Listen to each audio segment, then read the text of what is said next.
Good morning and good evening, everyone, from wherever you are. Thank you for joining us for Election 2020, a panel discussion for international students and scholars about the upcoming election. First, I'd like to let you all know that this event will be recorded, and you'll be able to access the recording at the Rutgers Global website after today. And just a little bit of housekeeping, please keep yourself muted. If you have any questions, please put them in the chat. And we have a team who will be compiling the questions. Now, I'd like to introduce Eric Garfinkel, the Vice President for Global Affairs at Rutgers, to say a few words and introduce the panelists. Yes, I'm Rick Garfinkel, Vice President for Global Affairs at Rutgers.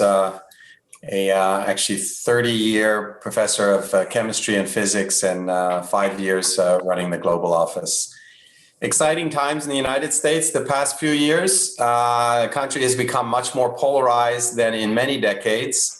A few feel that we're in the midst or the beginning of a kind of a civil war, a soft civil war of sorts. I don't know how far you want to go in that direction in thinking. As the polarization within the country actually came much before and was totally independent of the COVID-19 pandemic, which itself has become surprisingly polarizing. Because of the internet and rapid transfer of and dissemination of information through media, both real and fake, many of you, and I'm speaking directly to the international students amongst you, already know quite a bit about Trump and Biden and the presidential campaign as they saturate the media, both at home here in the US and abroad. There may be a few things about the US electoral system, our history and government structure that you don't know. So today we brought together some of the Rutgers experts on US politics, the political system, and what's going on right now within the country to give you some background information and to respond to some of your questions.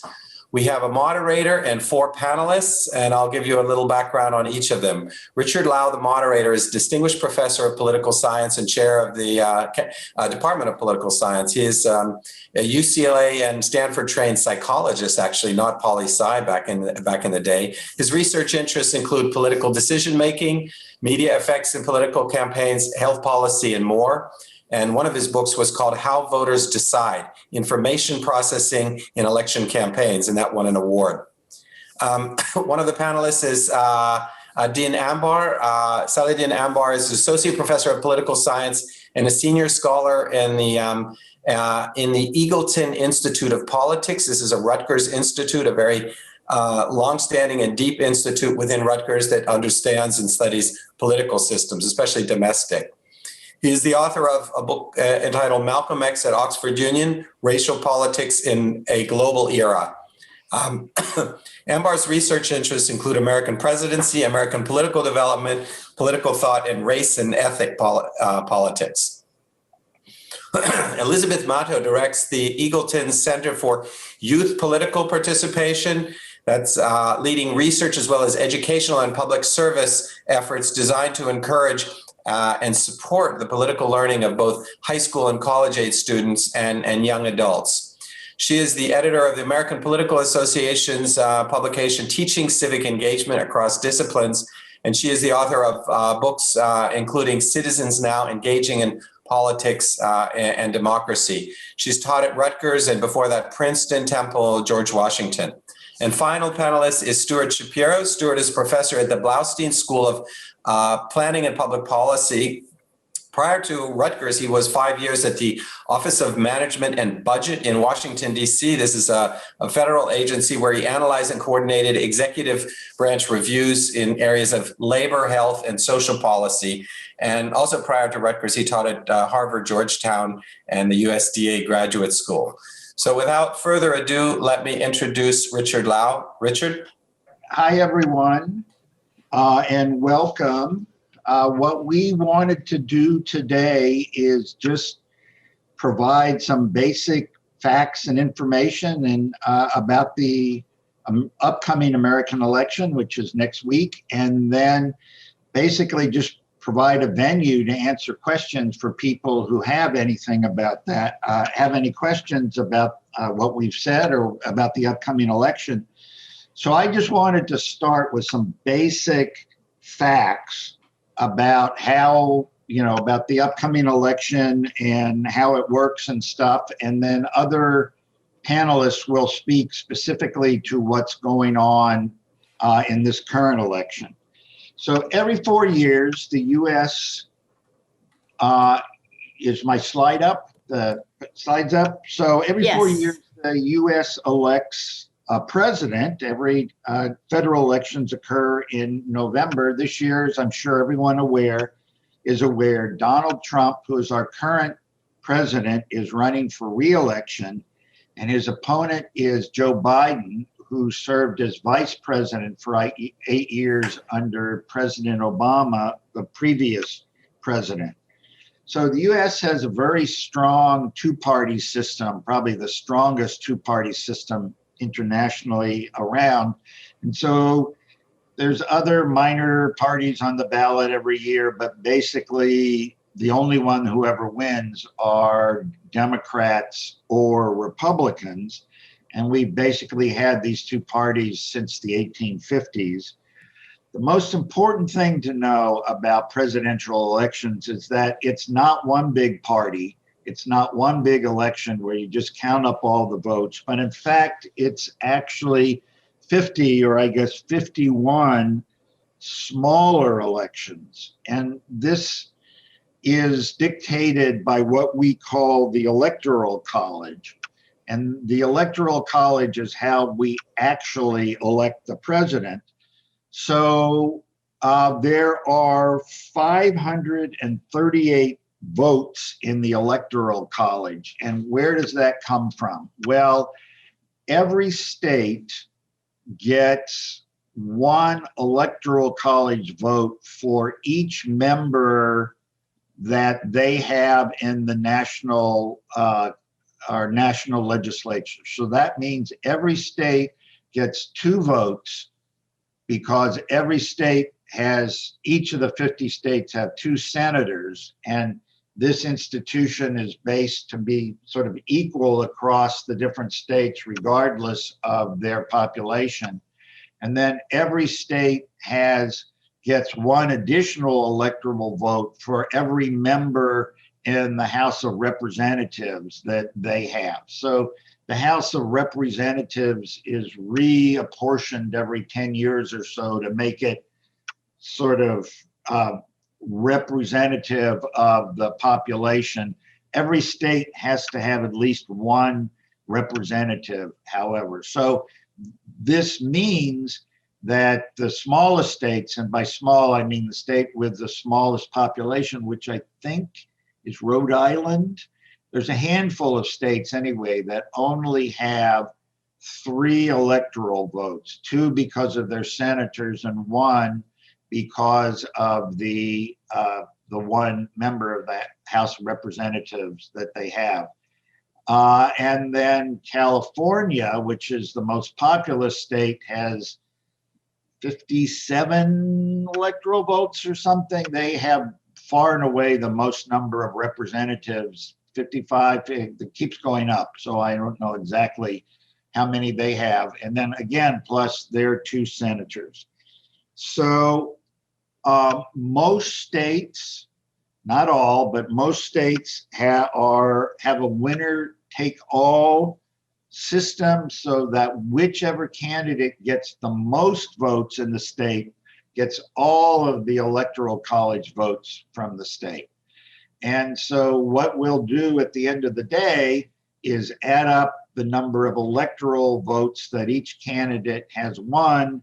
And then if there's 538 total votes, then 270 is the majority.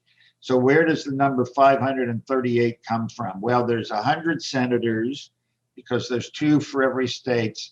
And somewhere along the line, we fixed the size of the House of Representatives to 435. And then an amendment not too long ago gave the residents of the District of Columbia 3 electoral votes, even though they're not a state. And that's about proportionally how many they would have had. So that's where the 538 total comes from. So there's some important implications of this. If you want to go to the next slide. For example, in last year, the candidate who gets the most overall votes doesn't necessarily win. So, and this has happened several times in American history, including our last election. So last time, 4 years ago, Donald Trump got almost 63 million votes. That was about 46% of the votes. Hillary Clinton, who was her Democratic opponent that year, got almost 3 million more popular votes. But what really counts is how many electoral votes the candidates got. And so Donald Trump had well more than the 270 he needed to win. And then there are other, about almost 8 million people voted for some other party, but they other than the Democrats and the Republicans, almost never does somebody win any electoral votes. So just if you add that up, 4 years ago, about 138 million Americans voted in that election, and that was 55 and a half. So voting age population, probably it's a little bit higher number for the voting eligible population, but not much. So in US elections, presidential elections, more than half of the people vote, but not a lot more than half of the people vote. So the other important thing to know about American elections, if you want to go to the next slide, is that a few of the rules are determined by the Constitution, so that the election's always the first Tuesday after the first Monday in November every 4 years. And the Constitution determines that citizens who are 18 years or older are eligible to vote. But just about everything else is determined by state laws. And so they differ a little bit and sometimes substantially across the different states. So to begin with, everybody has to register to vote. And this is, I think, always done through the state government. And that says, yes, you have to sort of, show an electric bill or something and say, yes, I'm a resident of the state and here's my name. And then you sign in to give so everybody knows what your signature looks like. And if you haven't registered, you can't vote. Now, how soon before the election you have to register varies across states. And in a few states, you can actually register at the polls on election day. The one other thing I really want to point out is that there's 4 different ways that you can actually vote. So historically, most people vote on election day by going to their local polling booth. With the pandemic, that's probably not going to happen this year. That a lot of people are reluctant to do that. A lot of states are, reluctant to open up a lot of polling booths. The second way that people can vote, and this differs very much across states, is in person at the polling booth or at an official polling booth, but before election day. A third way is to request an absentee ballot. So this is, I know I'm not going to be here on election day, send me a ballot and then I will, that's essentially voting ahead of time by mail. And what is required to request an absentee ballot, it differs across state. And then this state, there's an awful lot of voting by mail, where because of the pandemic, and this happened in New Jersey where we are, a number of states have just said, we're going to mail a ballot to every registered voter. And so to give you the option of voting by mail. So next slide real quick. This is what it looks like for different, in past years at different types of using different manners of voting. What we very much expect this year is that more than half of the people are going to vote by mail, and probably more than half of the people will vote before Election Day. One last slide here, one last thing I want to talk about is that we're not just electing the president on Election Day, but we're also electing everybody from the all 435 members of our House of Representatives. Every 2 years, a third of the Senate gets elected.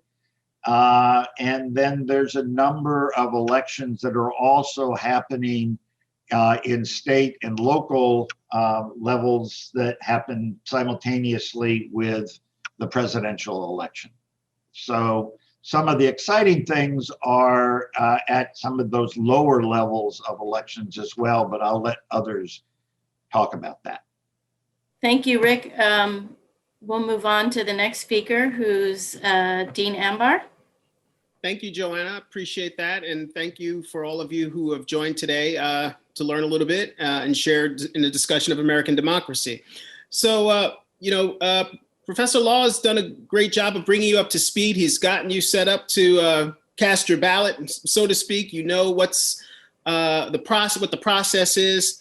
And I'm just here to share a little bit about what might be at stake in a typical American election, and why some American elections are deemed by political scientists and historians as critical elections. What do we mean by that? And could the 2020 election be a critical election? So most American elections, like those around the world, are related to public policy. Should we increase the size of our military budget? Should we spend more on education? Should we make it easier or more difficult for there to be immigration? Basic policy issues. What are we going to do about Social Security and Medicare? How are we going to pay for it? These are basic traditional kinds of election issues.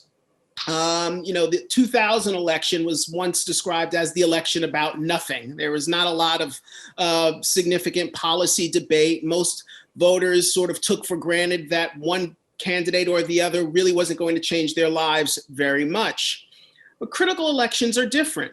Between 1968 and 1988, there were 6 presidential elections, and Republicans won 5 of them. So political scientists will look at a year like 1968 and say, somehow that was a critical election. 1932, when FDR defeated the incumbent president, Herbert Hoover, that was a critical election. What happens? In those elections, big ideas are on the table, the direction of the country. Are we going to support a government that's going to be more involved in the economy? Are we going to have a nation that maybe rejects liberalism and embraces conservatism? There are big ideas about the nature of the government and what citizens expect from it that are on the table. And when those elections happen and there are changes in the electorate, the voting population that lean heavily in one direction, and that direction is new, then we see not only change in the presidency and who holds the office, we see a change in the direction of the country for the next 10, 20, really 30 years. You have maybe a generational shift in how Americans vote. And so you take the election in 1932, after FDR's victory, Democrats tend to dominate American politics, certainly at the presidential level, but also in terms of policy. People accept, really for the first time in American history, that the government should play a big role in the economy, for example. That's a big shift. 1968 with Richard Nixon, and then later with 1980 with Ronald Reagan, there was a major shift in the electorate. People were rejecting the New Deal policies. They tended to become more conservative, and they wanted to, contract the size of government. And from then to recent decades, really recent years, there was a kind of Republican-heavy trend in presidential politics. And really in terms of how people saw the role of the government in the economy and in their daily lives. And so how does that happen? Well, it happens maybe because there are regional shifts where people move in the country, new births, how people, their attitudes, whether their attitudes have shifted towards government. And we get a lot of this information through survey data and the like. Well, you take what's going on now in 2020. Why might this be a critical election? Well, if we look at the demographic changes in the country, we can see that, African Americans and Latinos and Asians are increasingly making up a larger proportion of the electorate. And so you can have a demographic like those that tend to vote Democratic, and the population shift towards that group tends to favor one party and in effect, be part of a significant shift in the electorate and also in presidential politics. But there's another demographic group that I think is really important in this election, and that is the one maybe you've been hearing something about if you've been paying attention to American media, and that's white working class voters. And white working class voters are defined, generally speaking, as those who do not have four-year degrees from college. And that demographic is making up a fewer percentage or a smaller percentage and fewer amount of the voting population. And that population has tended to vote Republican, and certainly in 2016, they really were instrumental in helping Donald Trump be elected.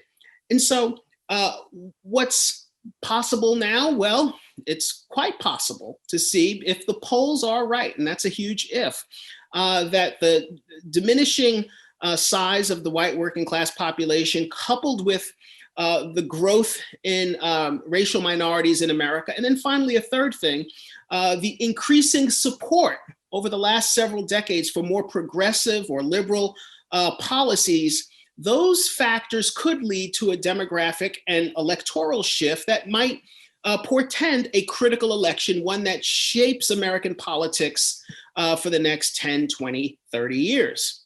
Well, how would you know? What might happen on election night that might lead you to think that that's possible or that this is a critical election? For me, I'll be looking at the East Coast, and I mean the entirety of the East Coast, and specifically a handful of states, Georgia, North Carolina, and Florida. And if Joe Biden is able to win in North Carolina and in Georgia and in Florida, incidentally, those states are likely to have more numbers reported on election night than other states because they're counting early ballots earlier and so forth. But if he were to win those states, then you're looking at from the top of the country, from Maine, the northernmost state, to Florida, all of that going for the Democratic Party with the exception of South Carolina. That would be an extraordinary thing, particularly for those southern states, Georgia and North Carolina in particular, to go Democratic. And then finally, and this would be the most obvious and probably least likely scenario, but it's not impossible, if somehow Joe Biden could win the state of Texas, or even on election night be seen to have be doing very well there. Texas has something like 38 electoral votes after California. It's the largest prize. And it would suggest that if Biden could win there, or even come close to defeating the president there, that we're looking at a real shift in the electorate and the possibility and perhaps likelihood that 2020 is an undoubted critical election that would shape the nature of American politics for the foreseeable future. So big ideas are on the table right now. Joe Biden clearly has a different vision for the country, certainly sees the government as needing to be more involved in economic issues, certainly involved in the response to COVID. President Trump has a very different vision as well. It's more populist. It's a personalist style of leadership. And frankly, he sees the executive administration and other parts of our government, the judicial branch, as being much more closely tied to him and also to the presidency. And that's a very different kind of vision than Joe Biden's. And so when you have these very distinctive visions with a changing electorate, different demographics, different attitudes about government, there is a possibility that on any given election night, we could look at a critical election, one that people will remember for the rest of their lifetimes. And that may well be the case on Tuesday night. So thank you for joining, and I look forward to chatting with you for the remainder of the conversation. Thank you very much, Dean. I apologize. I forgot my role of introducing the next speaker. So our next speaker is Stuart Shapiro from the Boston School, and Stuart is going to talk to us about what's likely to happen. So will some of those scenarios that Dean was laying out happen? Stuart.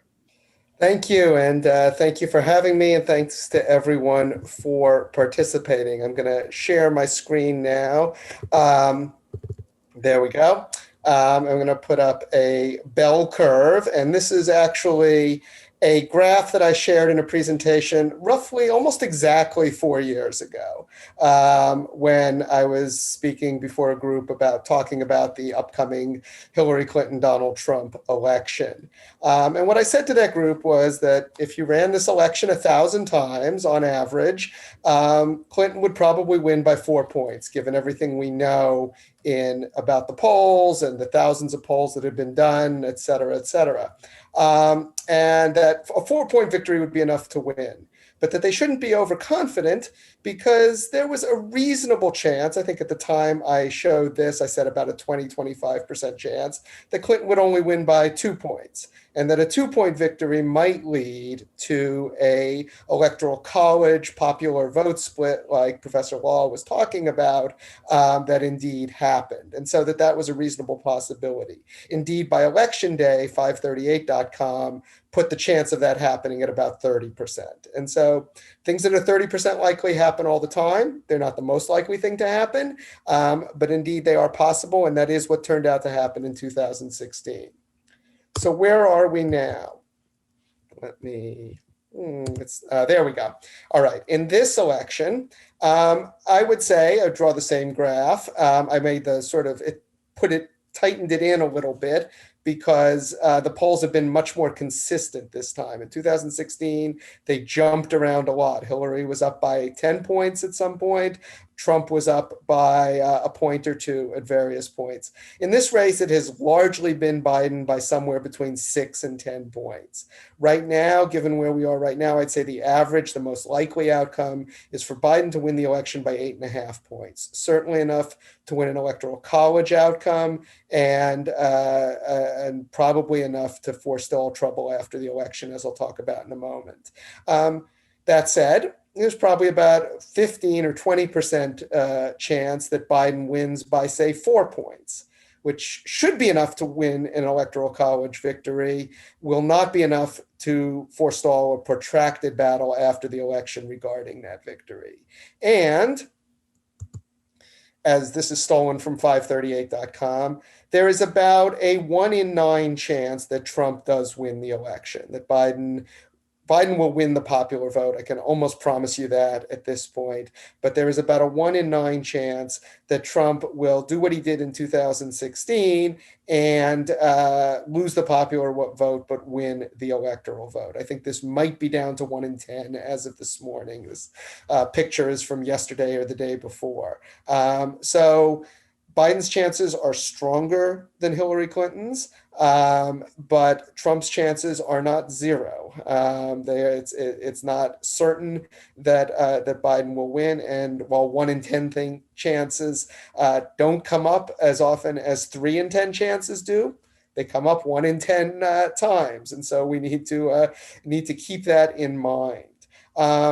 So what's going to happen in terms of the states? I also stole this graphic from 538.com, and I think it's a nice illustration of where we are right now. Professor Law nicely described the popular electoral college difference. And right now, this is how the states line up. All the states colored blue are states that Vice President Biden is currently winning in the polls. And as you can see, it gets him past 270. And it gets him past 270, which is where the line is. And then he's got a bunch of sort of insurance states after that. For Trump to win re-election, he would have to convert all of these states to Republican and then win Pennsylvania. And then that would take him across the tipping point. Pennsylvania is referred to right now as the tipping point state. If President Trump wins in Pennsylvania, and in every state he's more likely than that to win in, he will win the election. If Vice President Biden wins in Pennsylvania, and every state he's more likely than that to win in, he will win the election. So I think this is a nice illustration. These states move around some, but Pennsylvania has been the tipping point state for the better part of the last several months. All right, you're watching the returns on election night like I will be. I expect to be up very late election night. What should you be watching for? The way I'm thinking about it is I'm thinking about it in three different groups of states. And let me talk about them in turn. First, you've got Pennsylvania, Wisconsin, and Michigan. These are the states that gained notoriety in 2016 when they went against the way the polls had been predicting and indeed gave Donald Trump the Electoral College victory, which was clear by about 11 p.m. or midnight of election night 2016. Right now, Joe Biden is winning each of these states by at least 5 points. You saw that Pennsylvania was the tipping point state. He's doing better in Wisconsin and Michigan than he's doing in Pennsylvania. But, and here's a big but, and Professor Law referred to this as well, none of these states count their mail-in votes before Election Day. Michigan starts the day before Election Day. Pennsylvania and Wisconsin start on Election Day. What this means is that President Trump will appear to be winning in these states as election night unfolds, because the votes that will come in first are those of people who voted in person. And Trump is way ahead in the polls in terms of who is voting in person. Biden is way ahead in the polls in terms of who is either voting early or voting by mail. So what will happen in these three states is that Trump will appear to be ahead, and then Biden will be catching up and possibly passing Trump, probably passing Trump, but not certainly passing Trump in these three states. This becomes important for the interpretation as election night goes on, because I can pretty much assure you that around 10 p.m., 11 p.m., a certain president will be tweeting about his victories in Pennsylvania, Wisconsin, and Michigan. His followers will also start to internalize the idea that Trump has won in Pennsylvania, Wisconsin, and Michigan, and are less likely to give credibility when those are reversed later with the counting of mail-in votes and early votes. Okay, but there's some insurance against this. The first insurance against this are the next three states: Arizona, North Carolina, and Florida. If Biden wins either Arizona and North Carolina or Florida, or if he wins any two of these three states, he will have enough electoral votes to win the election regardless of what happens in Pennsylvania, Wisconsin, and Michigan. So in a sense, these three states can replace Pennsylvania, Wisconsin, and Michigan. And that's important because these three states all count their votes, their mail-in votes, and their early votes before Election Day. The early votes and mail-in votes will be reported with the first results in these three states on election night. The result of this, of course, is the opposite phenomena of what you will see in Pennsylvania, Wisconsin, and Michigan. Biden will appear to be way ahead in these three states when the first results are announced, and Trump will be catching up throughout the night and possibly passing Biden. But if the networks feel that they can call 2 of these 3 states for Biden, they will also likely on election night call the election for Biden, regardless of Wisconsin, Michigan, and Pennsylvania. However, Biden's margin in these 3 states is not as great as in the 3 Midwestern states. He's currently winning by 1 to 3 points in these states. And so there is significant uncertainty in terms of how these states will go. The third group of states I mentioned here, Texas, Georgia, Iowa, and Ohio. They are essentially bonus states for Biden. Trump certainly needs all of them to win. If you see a call on election night in one of these 4 states that goes towards Biden, then you can be fairly sure that Biden will win the election. Because if these states go Biden, then we can probably infer that some of the states in the group above them have also gone Biden. These, however, are closer than the group that are above. Indeed, Trump in the polling average is up by 2 in Ohio. Biden is winning by 2 in Georgia. So these are all very much clustered around toss-up status and could go either way. So watch for calls on these states. They have varied procedures in terms of when they count early votes, and so they'll be coming in at different times throughout the night. Pretty much if you watch those 10 states, you'll have a good idea of what's going to happen in the election. There'll be lots of other blue and red things colored in on the map as states get called. Obviously, if there are any big surprises, that's very informative. If Minnesota were to go for Trump, if Indiana were to go for Biden, that would be a very good sign for either of them. But it should come down to these 10 states. All right, what's going to happen after election night? I saw on Twitter the other day, somebody who is a supporter of the vice president said he expects the election to go better than people are expecting and the transition to go much, much worse. I do not expect Donald Trump to concede, regardless of what the results in those 10 states are. So then we engage, there'll be a battle for the narrative of the election, and that will occur, it will occur in the mainstream media, it will occur on social media, it will occur in conversations that people are having, it will occur throughout the country. Trump will push the argument, particularly if he didn't lose by that much and mail-in votes put Biden over the top.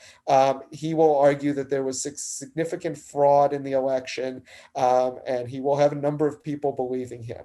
He will go to the court to try to have certain states reversed. And his prospects there depend to a great deal on the margins in those states, I think. If it's very, very close, then there will be great uncertainty in the courts. And then hopefully what will not happen is we will not have to see widespread protests. Obviously, Biden supporters may protest if he loses. Trump supporters will likely protest if he loses. But hopefully these will be peaceful protests and we won't have a violent transition. I am not sure what will happen with that. And with that, I will turn it over back to Professor Law. Let me stop sharing. Thank you very much, Stuart. And our third speaker is Elizabeth Maddow from Eagleton Institute, and she's going to talk about the likely voting turnout and direction, I imagine, of various demographics, in particular young people who are the future of the country. Yes, so thank you very much. And thank you, Joanna, for having me today. And I do have a PowerPoint that I think, Joanna, you're going to share for me. But as was mentioned earlier, my name is Elizabeth Maddow. I direct our Center for Youth Political Participation at the Eagleton Institute of Politics, and really do a mixture of research, of teaching, but a lot of outreach and encouraging of young adults when it comes to paying attention to politics and voting. So although the Eagleton Institute of Politics is nonpartisan, we're not supporting necessarily one party or another. I'm certainly unabashedly enthusiastic about getting young adults registered and voting. And in that way, I hope I can sort of finish us off on a hopeful note. Because certainly a good deal of work has been done on our campus and around the country about encouraging young adults to register and vote. So in that way, I'm hopeful that we're going to see strong voter turnout rates this fall. But also, I think to sort of tie it back to Professor Ambar's discussion, I think in many ways, if young adults register and turn out, as I'm hoping they do, as it's looking like they are going to, it could be yet another facet that suggests that this is a critical election and a real generational shift and transition that could bode well for political participation and engaged citizenship for the next, several years. So, Joanna, the next slide just kind of lays out what I want to quickly speak with you about today for a few minutes. First of all, just so you have some real fundamentals as you're following the results that are coming in. So you have some fundamentals as far as language and what turnout rates typically have been and what to be watching for this fall. I'm sorry, this Tuesday. It's been one long fall. So what I want to just identify, you're going to hear a lot about the Millennial Generation and Gen Z.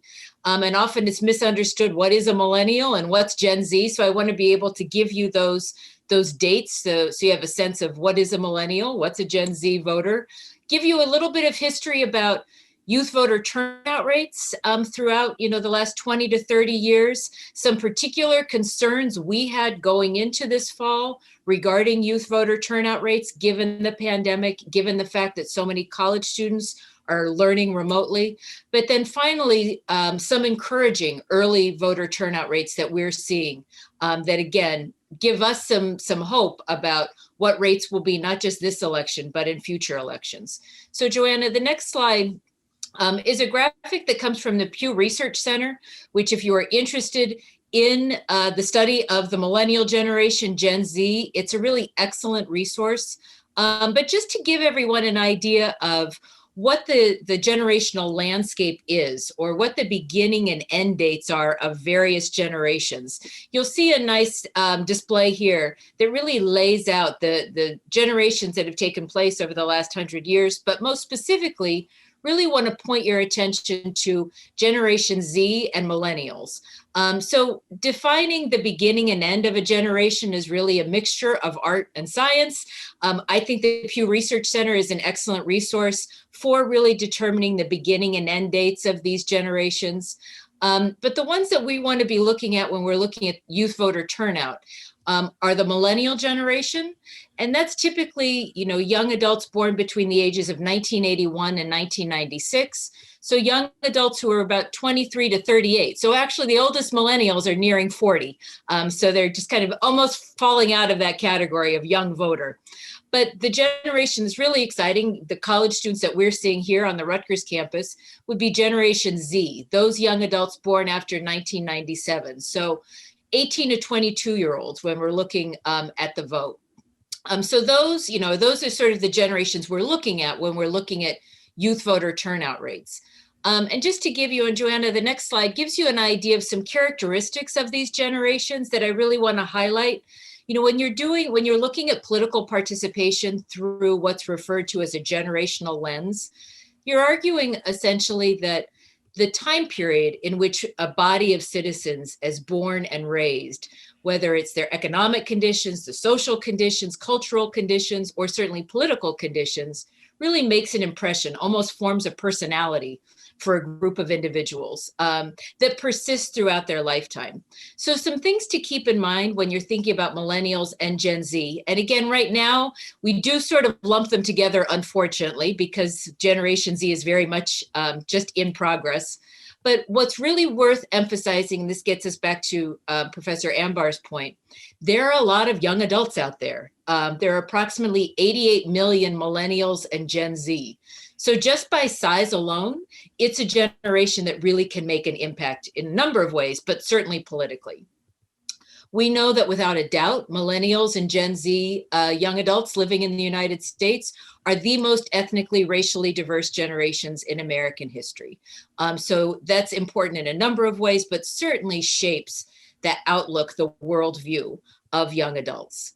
It's a generation that is highly educated, has more education at this stage of their life than previous generations did, but generations that are facing some significant economic challenges. The Millennial Generation, for example, was uniquely affected by the Great Recession, really still trying to recover from the Great Recession. Young adults right now, or just coming out of college, are facing significant student loan debt as previous generations have never faced. Certainly right now, in the midst of this pandemic and the economic conditions that young adults are facing, really significant when they're thinking about getting a first job, owning a home, building a savings. So really significant challenges. Also, it's a generation, though, that has a really unique skill set. One term that's often used in referring to young adults is referring to them as digital natives. The idea that young adults have a social media expertise, an internet expertise, and these can be really useful tools in a number of ways, but certainly when it comes to voting and political participation. And the last element I want to highlight regarding millennials and Gen Z, I think unfairly, inaccurately, young adults are often referred to as being disengaged, uninterested, apathetic. And I would argue, especially with millennials and Gen Z, that that's untrue, first of all, that millennials in particular, when we were seeing that age group begin to mature, was a generation that really was interested in solving public problems, cared about their communities, tended to look at volunteering, philanthropy as a way to address public problems. What's very exciting about Generation Z, we're seeing more and more that young adults, 18 to 22-year-olds, are really looking to politics, democratic institutions, democratic processes as a way to address public problems. And as you'll see, Joanna, that next slide gives you an idea. Without a doubt, certainly young adults' voter turnout rates have lagged behind dramatically older generations. So if you're looking over a period of history from about 1972, when the voting age was lowered to 18, youth voter turnout rates have hovered around 50%. So these are young adults who are old enough to vote. It's a question of, do they turn out to vote on election day? For presidential elections, as Professor Law indicated, come every 4 years. They're about 50%, sometimes as low as 39%, 40% of those who are old enough to vote and actually vote on election day. Even lower in midterm elections. Every 2 years, we have an election to replace, to fill the House of Representatives, a number of other seats. Now, it's worth mentioning for midterms, all voter turnout rates tend to be lower, but certainly when you have young adults, it is lower, 20 or so percentage points lower. And I would say there are a number of factors, Professor Law alluded to them at the beginning, that particularly uniquely burden young adults when it comes to voter turnout. The fact that practices are different in every state, registration, turnout, and election day practices differ. And that's challenging if you are new, if you have a very short voting history, such as young adults, if you move frequently, as young adults do, because of different deadlines. There's confusion. It's also really worth emphasizing too, though, that millennials and Gen Z haven't necessarily had that kind of civic education that previous generations have. Lots of education in the American school systems when it comes to US history, but not as much when it comes to what it means and how do you practice being a democratic citizen, lowercase d, democratic citizen.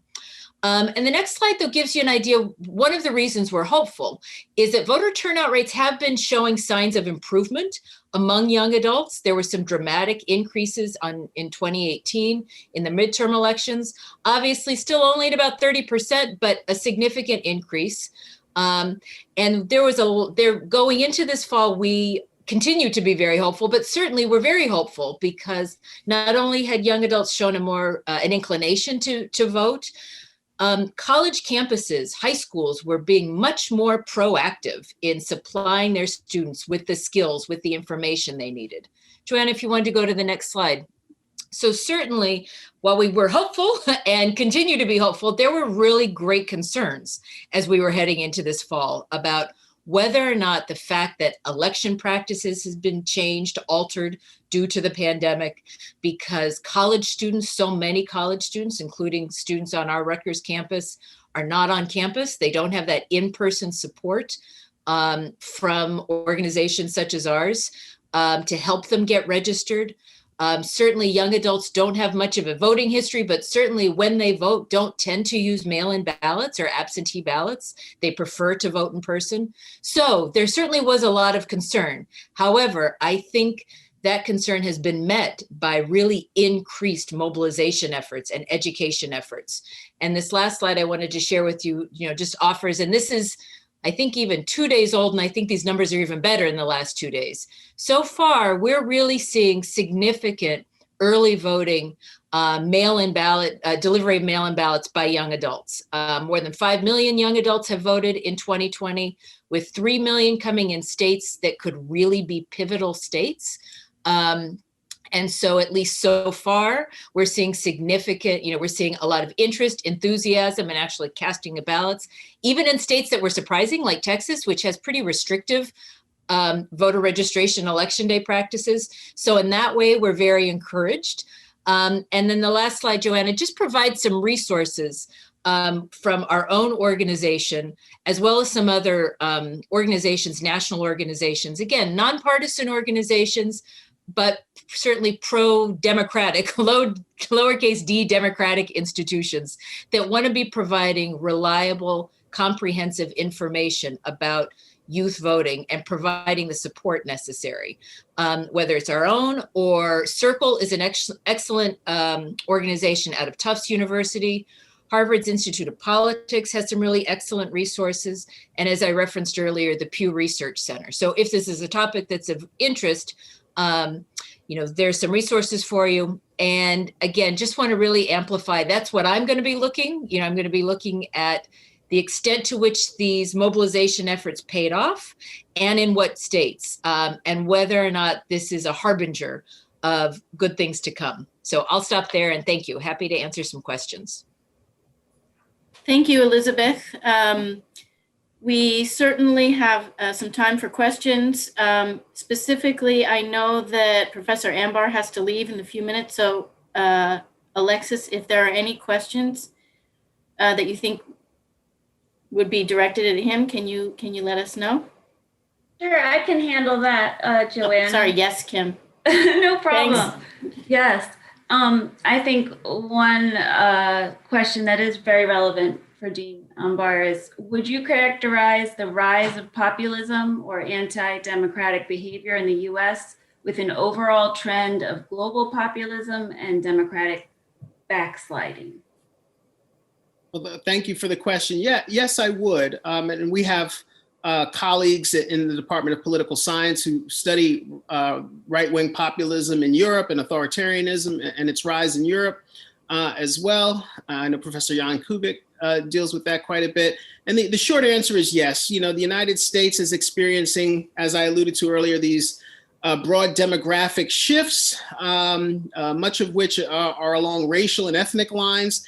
And certainly we see that true in Europe as well, particularly the issue of immigration. And what does it mean to be an Italian? What does it mean to be French? What does it mean to be German? What does it mean to be a Brit?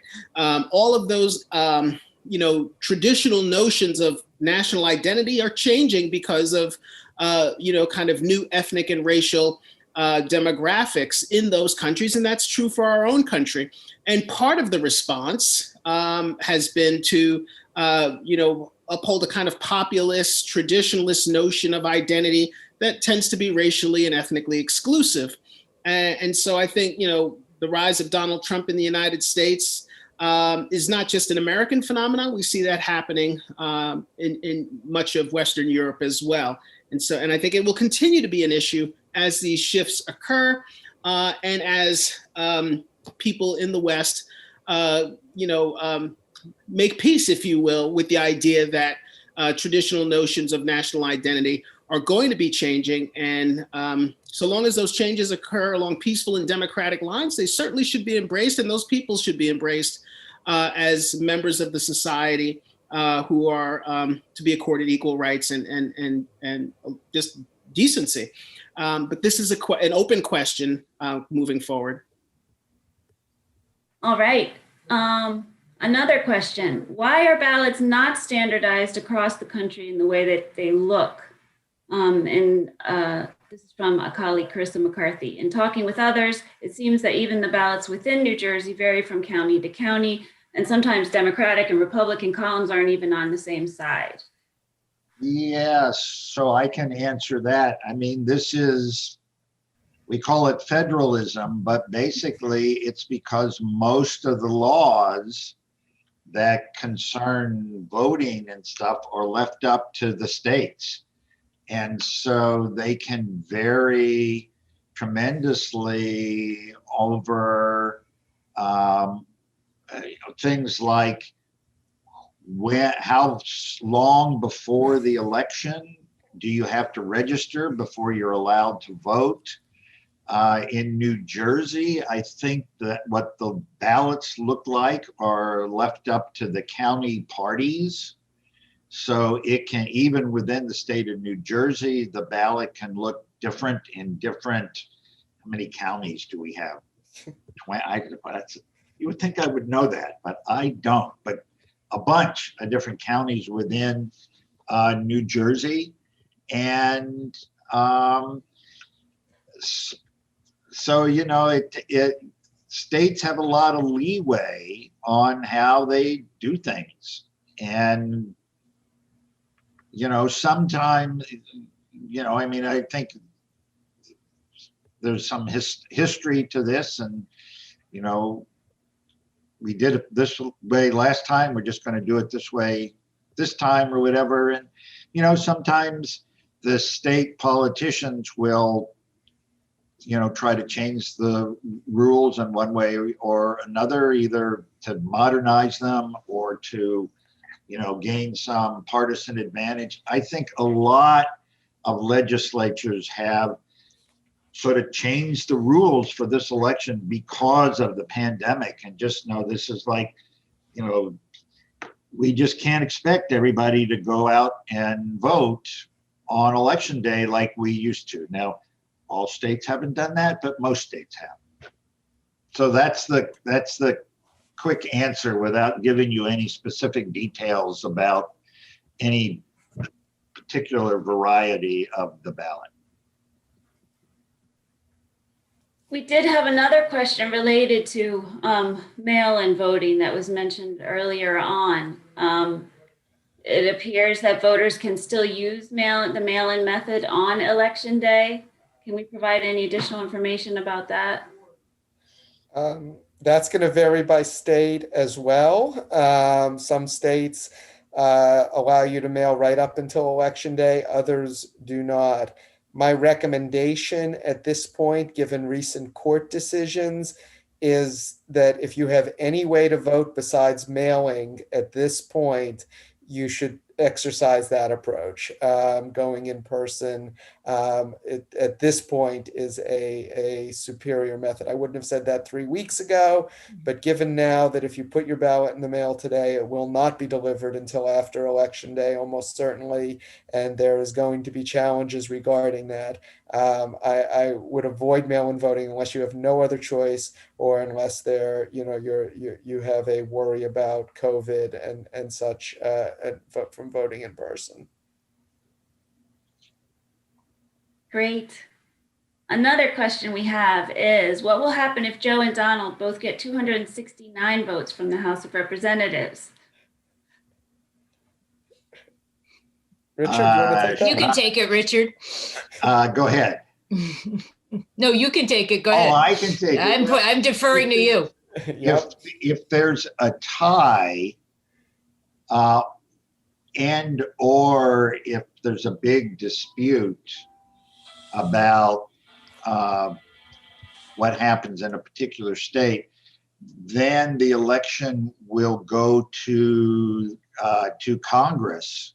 And I should have prepared for this question, but I believe that the way it works is that each state gets a vote, and the senators and the representatives from the states get together and they sort of say, okay, how are we going to, you know, which president do we want to support? So this is So I think there's 2 elections in American history that have ended up in Congress, like 1824 maybe, and then in 1876. And 1800 as well. Oh yeah, yes, you're right. So it doesn't happen very often, but it could, and then that's the process. So the consequence of that, if my memory of the rules is right, is that California, which is by far the most populous state, will have 1 vote, as will Rhode Island, which is a state that has very small population. So at that point, the states are, the 50 states become hugely important. And right now, that gives the Republicans an advantage. Now, would it be the new Congress or our current Congress that is doing that? That's a question I don't know the answer to. Does anybody else know that? I think it's the new Congress. So the new Congress would be seated on January 1st or January Right. 2nd. The Right. president doesn't start until the 20th. January 20th. Yeah. Let's really hope that doesn't happen. Second that emotion. Absolutely. As a follow-up to that question, in that scenario, would DC also get a vote? No. I don't think they they do. would have to, but I don't. I'm not positive. I know. don't think they do. I don't think so. No. With no representation in Because Congress. they don't Right. really have Right. representation. Yeah, Right. that's right. So Okay. I agree with the rest of you. We actually did have a couple of really good questions from some of our Rose students in China. I wanted to make sure we included a couple of these. Which candidate do you think will be a better choice for international students, or will treat international students in a better way? And related to that, will they cancel OPT, optional practical training, for F1 students, for example? Well, we can. I don't know. Yeah, I don't know. I also want I to let don't you have the guys, expertise. Yeah, Rick is probably the Yeah. most expert on this. I don't.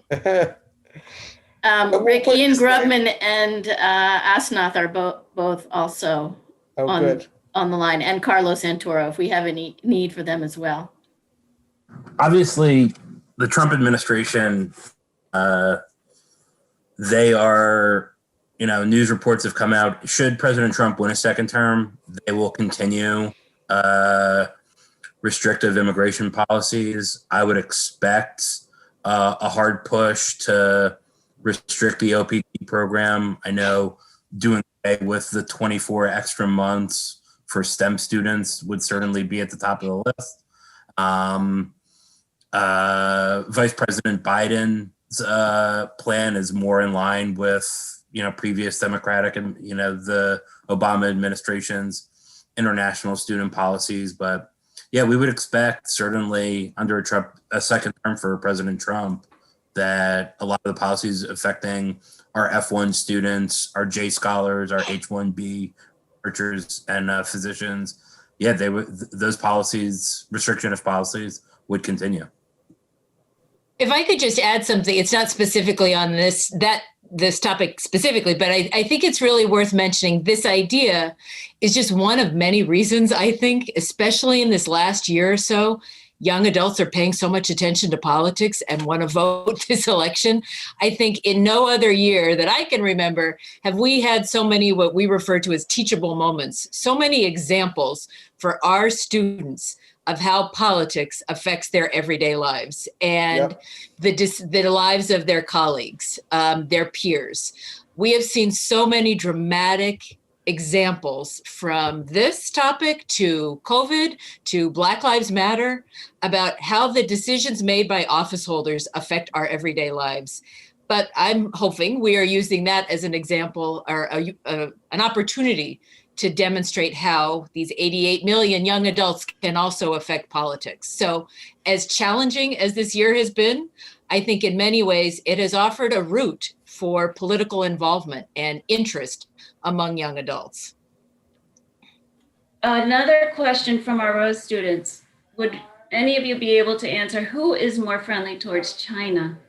And or what's the impact of the election result on international trade, especially trade between US and China? That is a challenging question. I think the way I would put it, and I'd say this for the immigration question as well, is that we have 4 years of evidence on President Trump's policies and preferences regarding both immigration and trade, and we have the stated positions of the Biden campaign on those issues, and there are considerable differences on both. I would expect tariffs to be significantly less likely under a Biden administration than under a Trump administration. In terms of relationship with China, though, that's a harder and much more nuanced question that we could probably do an entire panel on that, and I'm not sure any of us would be the experts there. Understood. Another situational question. What if after November 3rd, Trump declares he wins the presidential election before the result of voting by mail comes out? How do we handle a situation like this? Well, he will probably do that. I think there's a reasonable chance that happens. The important thing to remember is that norms, while they are important and the violation of them has been a staple topic over the past 4 years, norms like declaring that you won or conceding are not legal standards. Nothing that Trump says or Biden says, for that matter, has legal bearing on the outcome of that election. What it does is it affects the narrative, it affects how his supporters behave, and those are both very important things. But in terms of the legal outcome of the election, they have no bearing. Trump, when he declares, will probably also file suit against results in certain states, and those will wind their way through the courts fairly quickly.